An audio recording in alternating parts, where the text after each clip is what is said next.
Hi everyone, welcome back to my channel lit prep with Ankur. I hope आप सब अच्छे होंगे और आपकी स्टडी भी अच्छी चल रही होगी। तो लास्ट लेक्चर में हमने रिस्टोरेशन एज को डिस्कस कर लिया था। आज के इस लेक्चर में हम अगस्तियन एज को डिस्कस करेंगे, जिसकी टाइमलाइन थी 1700 टू 1745। इसको हम age of Pope and Swift भी बोलते हैं, क्योंकि जो पोप एंड स्विफ्ट थे ये two dominant and influential writers थे अगस्तियन एज के। ठीक है, तो सबसे पहले हम अलेक्जेंडर पोप को डिस्कस करेंगे। इनकी टाइमलाइन थी 1688 टू 1744। इनका जो जन्म था वो लंदन में हुआ था और ये रोमन कैथोलिक रिलीजियन को फॉलो करते थे। और 1744 में इनकी डेथ हो गई थी। और ये क्या कर रहे थे, ये ट्यूबरक्लोसिस से सफ़र थे। ठीक है, तो ये इन्होंने अपने पोइम्स में किनको इंट्रोड्यूस किया था, हीरोइक कपलेट्स को। इनके पोइम्स में हम हीरोइक कपलेट्स का मेंशन काफ़ी देखते हैं, इसलिए इनको finest master of heroic couplet in English literature बोलते हैं। He is famous for his satire, wit, classical style and moral teaching. ये अपनी स्टाइल के लिए भी काफ़ी फेमस थे। ठीक है, तो हम इनकी कुछ पोइम्स को डिस्कस करेंगे। फर्स्ट ऑफ ऑल इनकी पोएम थी द रेप ऑफ लोक, जो कि पब्लिश हुई थी 1712 में। बट जो इसका फाइनल वर्जन था वो 1714 में आया था। और जो ये पोएम थी ये 5 कैंटोज में क्या थी, डिवाइड थी।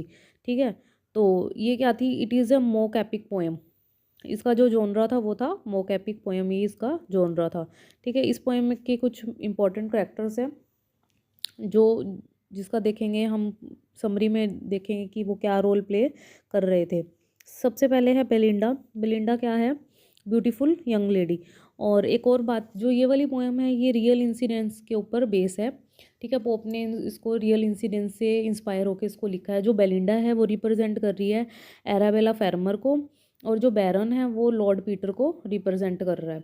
तो बेलिंडा क्या है, एक ब्यूटीफुल यंग लेडी है।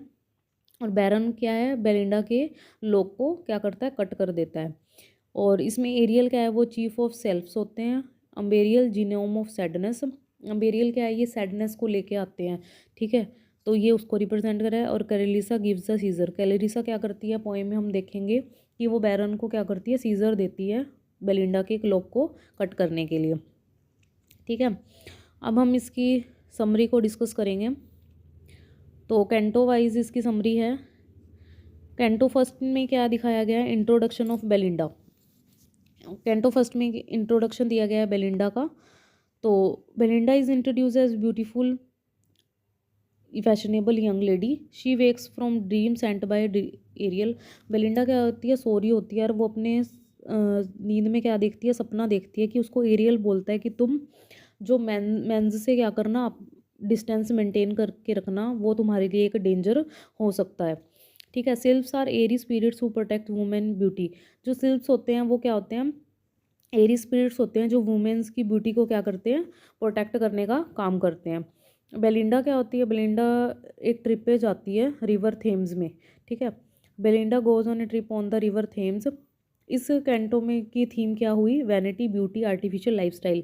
ठीक है, तो इसमें क्या बेलिंडा की ब्यूटीफुल मतलब ब्यूटी को डिस्क्राइब किया गया है, तो इसकी थीम क्या है, ब्यूटी पे बेस है। कैंटो 2 में क्या होता है, the journey and the lock of hair. इसमें बेलिंडा की जर्नी दिखाई है और लॉक ऑफ हेयर के बारे में बताया गया है। Belinda sails in a boat, everyone admires her beauty. Belinda क्या होती है, ट्रिप पे जा रही होती है और वो बोट में बैठी होती है। ठीक है, तो सब क्या कर रहे होते हैं, बेलिंडा की ब्यूटी को प्रेज कर रहे होते हैं। ठीक है, the baron secretly plans to cut her lock of hair. Baron क्या करता है, वो प्लान बनाता है कि कैसे वो बेलिंडा के लॉक को कट करेगा। Ariel senses danger but can not stop it. Ariel क्या होते हैं, वो एरी स्पिरिट्स हैं। वो क्या होते हैं, किसी भी डेंजर को क्या कर लेते हैं, फील कर लेते हैं कि अभी कुछ गलत होने वाला है, पर वो क्या करते हैं, बेलिंडा को बता नहीं पाता वो। ठीक है, तो इसमें क्या थीम है, फेट एंड हिडन डेंजर कि ठीक है, एरियल को डेंजर दिख रहा है। ठीक है, पर वो क्या कर रहा है, उसको स्टॉप नहीं कर पाता। कैंटो थर्ड में क्या है, द लॉक इज कट। इसमें दिखाया गया है कि जो लॉक होता है वो कट जाता है। ये फैशनेबल कॉफ़ी पार्टी सीन चल रहा होता है और एक कार्ड गेम चल रही होती है। ठीक है, after the card game the baron cuts Belinda hair. जब कार्ड की गेम ओवर हो जाती है तो बैरन क्या करता है, बेलिंडा के लॉक को क्या कर देता है, कट कर देता है। लॉक बेसिकली वो होता है जैसे हम अपने बाल्स को हेयर्स को कर्ल्स करवाते हैं ना, तो वो जैसे रोल हो जाते हैं, तो उसको इस क्या रिप्रेजेंट किया गया है, एज ए लॉक रिप्रेजेंट किया गया है। Belinda is shocked and angry. Belinda एक तरफ एकदम से शॉक हो जाती है और उसे बहुत गुस्सा आता है, ठीक है। तो this is the central incident of poem. ये पोएम का सेंट्रल इंसिडेंट होता है जब उसका लॉक कट हो जाता है और बैरन उसके लॉक को कट कर देता है। कैंटो 4 में क्या दिखाया गया, बेलिंडाज एंगर एंड जिनोम एम्ब्रियल। उसका गुस्सा आता है और एम्ब्रियल का इसमें क्या दिखाया गया है, रिप्रेजेंटेशन दिखाई गई है। बेलिंडा क्राइज इन एंगर, वो बेलिंडा रो रही होती है, ठीक है। एम्ब्रियल का काम क्या होता है, वो लोगों के अंदर फियर, जेलसी, गुस्सा, ये सब क्या करता है, इंट्रोड्यूस करता है, ठीक है। ये भी एक सिल्फ्स का ही एक तरह का टाइप है एम्ब्रियल, ठीक है। Other ladies increase her anger instead of calming her, और औरतें भी क्या करती हैं, उसको काम करने की बजाय उसको क्या करती है और उसके अंदर गुस्से को इंक्रीज़ करती हैं। तो इस कैंटो की थीम क्या, एक्सरगेटेड फीमेल इमोशंस, मतलब फीमेल की एक्सरेटेड का मतलब होता है कि किसी भी चीज़ को बढ़ा चढ़ा के दिखाना। कैंटो 5 में कहता है the lock becomes a star, a mock battle happens between man and women, the lock of hair disappears. क्या होता है लॉक ऑफ हेयर, क्या होता है, डिस्पियर हो जाता है। Pope says it rises to sky and become a star. Pope ने बताया है कि वो वो जो लॉक ऑफ हेयर है वो क्या बन जाता है, स्टार बन जाता है। तो इस पोएम के थ्रू पोप ने क्या दिखाने की कोशिश की है कि beauty is temporary, fame is eternal. कि ब्यूटी टाइम के साथ ख़त्म हो जाती है, पर जो हमारा फेम है वो क्या रहता है, हमेशा हमारे साथ रहता है। बेस्ट एपिक पोएम ही एपिक पोएम मानी जाती है इंग्लिश लिटरेचर की, और मास्टरपीस ऑफ अगस्तियन स्टायर, ठीक है। इसको हम मास्टरपीस मानते हैं अगस्तियन स्टायर का, ठीक है। पोप की सबसे famous poem he rape of lock है, ठीक है। इसमें समरी बेस्ड क्वेश्चन काफ़ी आते हैं। एक बेलिंडा का डॉग है इसमें, जिसका नाम काफ़ी बार नेट के एग्ज़ाम में जाता है, ठीक है। तो वो पढ़ देख लेना, और समरी बेस्ड क्वेश्चन इसमें काफ़ी आते हैं, तो इसकी समरी को अच्छे से लर्न कर लेना और अपने माइंड में एक बार रीड कर लेना, ठीक है। अदर पोइम्स क्या हैं, pastoral 1709, an essay on criticism 1711, ठीक है। ऐसे ऑन क्रिटिज्म हीरोइक कपलेट्स में लिखा गया, जिसके लिए ये फेमस थे, ये अपनी पोइम्स में उसी का ही यूज़ करते थे, हीरोइक कपलेट्स का काफ़ी यूज़ करते थे। डाइडेक्टिक है, डाइडेक्टिक का मतलब होता है कोई भी ऐसी चीज़ जो हमें मोरल लेसन देती है उसे हम डाइडेक्टिक बोलते हैं, और होरेशियन स्टाइल में इसको हमने लिखा है इस ऐसे को। नेक्स्ट इनकी पोइम है मसीहा, 1712 में लिखी गई थी, और विंडसर फॉरेस्ट लिखी गई थी 1713 में। ये एक पॉलिटिकल पोएम है, ठीक है, विंडसर फॉरेस्ट। नेक्स्ट इनकी पोएम है द टेम्पल ऑफ फेम, जो कि 1715 में पब्लिश होती है। A dream vision poem inspired by Chaucer's house of fame. ये चौसर के हाउस ऑफ फेम से इसका मतलब टाइटल क्या है, इंस्पायर्ड है, द टेम्पल ऑफ फेम। ये एक ड्रीम विजन पोएम है, ठीक है। इसमें इस पोएम का सेंट्रल आइडिया ये है कि हाउ पीपल डिज़ायर फेम, कि लोग चाहते हैं कैसे फेम को पाना चाहते हैं, और fame is uncertain and short lived, क्योंकि फेम हमारे साथ हमेशा नहीं रहता, वो कुछ टाइम के लिए ही, कि वो बहुत शॉर्ट लिव्ड होता है। तो ये सब इस पोएम में डिस्कस किया गया है। नेक्स्ट है एलिसा टू एबलेड 1717, ये वर्स एपिस्टल है। एपिस्टल क्या होता है, कोई भी पोएम जो लेटर्स की सीरीज़ में लिखी, मतलब सीरीज़ ऑफ लेटर्स में जो लिखा जाता है, लेटर्स की फॉर्म में हम जिनको लिखते हैं उसको हम एपिस्टल बोलते हैं। नेक्स्ट इनकी पोएम है elegy to the memory of unfortunate lady 1717, the dunciad and the moral essays 1713 to 1735 के बीच में लिख रहे थे। तो कौन कौन से वो एसेज थे, epistle to Burlington 1731, epistle to Bathurst 1733, epistle to Cobham 1734, epistle to lady 1735। ये इनके कुछ मोरल एसेज थे। नेक्स्ट इन्होंने एन एसे ऑफ मैन भी लिखा था, जो लिख रहे थे 1732 to 1734, epistle to doctor Arbuthnot. ये भी इनका काफ़ी फेमस एपिस्टल है, एपिस्टल टू डॉक्टर एर्बटनॉट, ठीक है। इनको हम लिटरेरी क्रिटिसिज्म में भी पढ़ेंगे, जो हमारी यूनिट है लिटरेरी थ्योरी एंड क्रिटिसिज्म, वहाँ पे भी इसको हम डिस्कस करेंगे। तो ये सब क्या था, पोप के बारे में था। अब हम नेक्स्ट राइटर नेक्स्ट एज की तरफ चलते हैं जो कि है एज ऑफ जॉनसन। इसकी टाइमलाइन क्या थी? इसकी टाइमलाइन थी 1745 टू 1798। इस एज को हम एज ऑफ ट्रांजिशन भी बोलते हैं क्योंकि ये एक ब्रिज फॉर्म करती है neo classical as and romantic as के बीच में, इसलिए हम इसको एज ऑफ ट्रांजिशन भी बोलते हैं। जो एज ऑफ जॉनसन किसके नाम पे है? सैमुअल जॉनसन के नाम पे है, क्योंकि सैमुअल जॉनसन इस पीरियड में क्या कर रहे थे? डोमिनेट कर रहे थे। Founder of modern literary criticism, ये मॉडर्न लिटरेरिज्म के फाउंडर थे। फर्स्ट ग्रेड डिक्शनरी मेकर थे, इन्होंने सबसे पहली डिक्शनरी को बनाया था। Leader of famous Johnson literary club के ये लीडर थे। His biography by James Boswell is the greatest biography in English. जो जेम्स बॉसवेल ने इनके लिए बायोग्राफी भी लिखी थी वो ग्रेटेस्ट बायोग्राफी है इंग्लिश की। और जो इनकी एक बुक है a dictionary of English language 1755, वो भी काफ़ी इनकी फेमस है। ठीक है, इनकी एज में कुछ करेक्टरिस्टिक्स थी जैसे कि moral and didactic literature, beginning of romantic tendencies, और जैसे कि अलेक्जेंडर पोप तो हीरोइक कपलेट में लिख रहे थे, पर इनकी एज में क्या डिक्लाइन हो रहा था इसका, हीरोइक कपलेट का, और ग्रोथ किसकी हो रही थी? प्रोज एंड नॉवल की। इनकी एज में प्रोज और नॉवल की काफ़ी ग्रोथ हो रही थी और डिक्लाइन ऑफ हीरोइक कपलेट हमें देखने को मिलता है। इनको इंटरेस्टेड थे ये नेचर में, इसलिए थोड़ा बहुत क्या रोमांटिसिज्म का भी क्या बिगिनिंग इनकी एज में देखने को हमें मिलती है। Literature became emotional not only intellectual. ठीक है, इंटेलेक्चुअल के साथ साथ जो इनका लिटरेचर था वो क्या था? इमोशनल भी काफ़ी था। ठीक है, अब हम इनकी पोइम्स को डिस्कस करेंगे। तो फर्स्ट इनकी पोएम है the vanity of human wishes, जो कि कब लिखी गई थी? 1749 में लिखी गई थी। और इसमें क्या है? Imitation of juvenile 10th stair. ठीक है, इसमें क्या है? इमिटेट किया है इन्होंने जुवेनल के 10th स्टायर को। ठीक है, ये क्या रिफ्लेक्ट करती है ये पोएम रिफ्लेक्ट करती है foolish desires and sufferings of human life.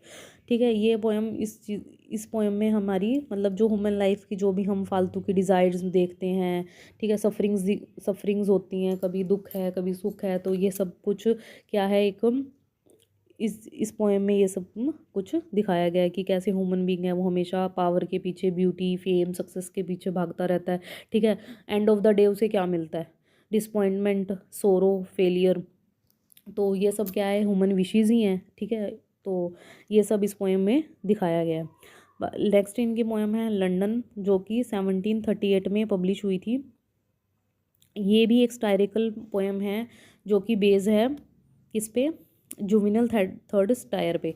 जो वैनिटी ऑफ है वो 10th स्टायर पे बेस्ड है और जो लंदन है वो 3rd स्टायर पे बेस्ड है। तो ये डिफरेंस याद रखना, क्योंकि जब भी एग्ज़ाम में क्वेश्चन पूछते हैं तो कंफ्यूज करने के लिए आपको दोनों ऑप्शन मिलेंगे, तो आपको ये चीज़ क्लियर होनी चाहिए माइंड में कि कौन से स्टायर पे कौन सी पोएम बेस्ड है। ठीक है, जो लंदन पोएम है उसमें क्या दिखाया गया?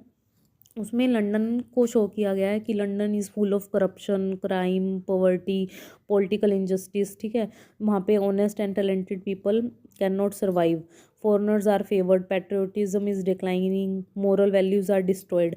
तो ये सब लंदन पोएम में शो किया गया है कि लंदन में काफ़ी करप्शन है, वहाँ पे ऑनेस्टी हमें देखने को नहीं मिलती है। ठीक है, पैट्रियोटिज्म की थीम नहीं देखने को मिल रही है हमें। ठीक है, मोरल वैल्यूज़ भी वहाँ पे क्या हो चुके हैं? ख़त्म हो चुके हैं। तो उन्होंने अपनी लंदन पोएम में ये सब दिखाया है। नेक्स्ट उनका वर्क है prologue at the opening of Drury Lane. ठीक है, जो कि पब्लिश हुआ था 1747 में। ठीक है, रिटर्न फॉर द री opening of Drury lane theatre. उन्होंने क्यों लिखा था? क्योंकि ड्यूरी लेन का क्या हो रखा था? ड्यूरी लेन थिएटर का क्या हो रही थी? रीओपनिंग हो रखी थी। ठीक है, और ये पोएम में क्या दिखा रहे हैं Samuel Johnson? Welcome the audience to newly reopened theatre, defend English drama, criticise the blind imitation of French drama. ये क्रिटिसाइज कर रहे हैं कि हमें जो फ्रेंच ड्रामा को क्या करना चाहिए? इमिटेट नहीं करना चाहिए। Encourage moral and national pride in English literature. तो ये सब इस प्रोलॉग में डिस्कस किया गया है। इसमें ये दिखाने की कोशिश की गई है कि जो इंग्लिश ड्रामा है वो काफ़ी सुपीरियर है किससे? फ्रेंच ड्रामा से। इसलिए हमें फ्रेंच ड्रामा को क्या मतलब ब्लाइंडली इमिटेट हमें फ्रेंच ड्रामा को नहीं करना चाहिए। तो ये सब उन्होंने इस पोएम में शो किया है। सैमुअल जॉनसन भी काफ़ी अच्छे क्रिटिक थे। और बाकी हम इनका जो नॉन फिक्शनल प्रोज में जो उन्होंने डिक्शनरी लिखी है, मैगजीन्स लिखी हैं, पीरियोडिकल्स लिखे हैं, इनके बारे में हम काफ़ी उस यूनिट में हम इनको डिस्कस करेंगे। नेक्स्ट हमारे जो पोइट थे वो थे थॉमस ग्रे। थॉमस ग्रे क्या कर रहे थे? मेनली इन्होंने ओड्स लिखे थे। ओड्स क्या होते हैं? ओड्स होते हैं किसी भी चीज़, मतलब किसी भी लिविंग थिंग या डेड थिंग को जब भी हम क्या करते हैं, ट्रिब्यूट पे करते हैं, तो हम उसको क्या बोलते हैं? ओड बोलते हैं। तो जो थॉमस ग्रे हैं वो मेनली क्या लिख रहे थे? ओड लिख रहे थे। तो फर्स्ट ऑफ ओड इन्होंने लिखा था ओड ऑन द स्प्रिंग 1742 में, ode on the death of Richard West 1742 में, ode on the death of a favourite cat drowned in a tub of gold fishes 1747 में। इन्होंने अपनी फेवरेट कैट के death होने पे भी एक ओड लिखा है। Ode to distance prospect of Eton college 1747। ठीक है, ये सब इन्होंने ओड लिखे थे। नेक्स्ट इन्होंने लिखा था elegy written in a country churchyard, जो कि इन्होंने पब्लिश हुई थी 1745 टू 1750 में। Elegy written in country churchyard में इन्होंने क्या दिखाया है? इस पोएम का जो सेंट्रल आइडिया है वो है death, human equality, fate, unfulfilled talent, the quiet life of poor villagers. इसमें ग्रे शो करना चाहते हैं कि death come to both the rich and the poor, the true greatness often remains hidden among common people. ठीक है, इसमें ये दिखाने की कोशिश कर रहे हैं कि जो डेथ है वो चाहे कोई इंसान कितना भी रिच है या कोई कितना भी पुअर है, डेथ सबको ही आनी है। तो जो ट्रू ग्रेटनेस है ना, वो किस में छुपी होती है हमारी? वो कॉमन पीपल्स के अंदर हम ट्रू ग्रेटनेस हमेशा हमें देखने को मिलती है। इसलिए वो इस पोएम में ये सब दिखाने की उन्होंने कोशिश करी है। और इसकी कुछ एक इसका जो फेमस लाइन है वो है the path of glory lead but to the grave. ये एक इनकी फेमस लाइन है इस पोएम की, तो आप इसको याद रख लेना। और इन्होंने कौन सी पोएम लिखी थी? Next the progress of poesy a pindaric ode 1751 to 1754, the bard a pindaric ode 1755 to 1757, the fatal sister an ode 1761 में लिखी थी। ठीक है, नेक्स्ट हमारे पोइट आते हैं ओलिवर गोल्डस्मिथ। ये एक आयरिश पोइट थे। इन्होंने पोएम लिखी थी the traveller A prospect of society 1764। ये भी हीरोइक कपलेट्स में लिखी हुई है। इन्होंने इस पोएम में वो क्या दिखा रहे हैं? About different countries and society search for true happiness. इन्होंने काफ़ी कंट्रीज़ की वहाँ हैप्पीनेस और अनहैप्पीनेस के रीजंस के बारे में लिखा है इस पोएम में। That every state has a particular principle of happiness, कि अब हर स्टेट का अपना एक पर्टिकुलर प्रिंसिपल है खुश रहने का।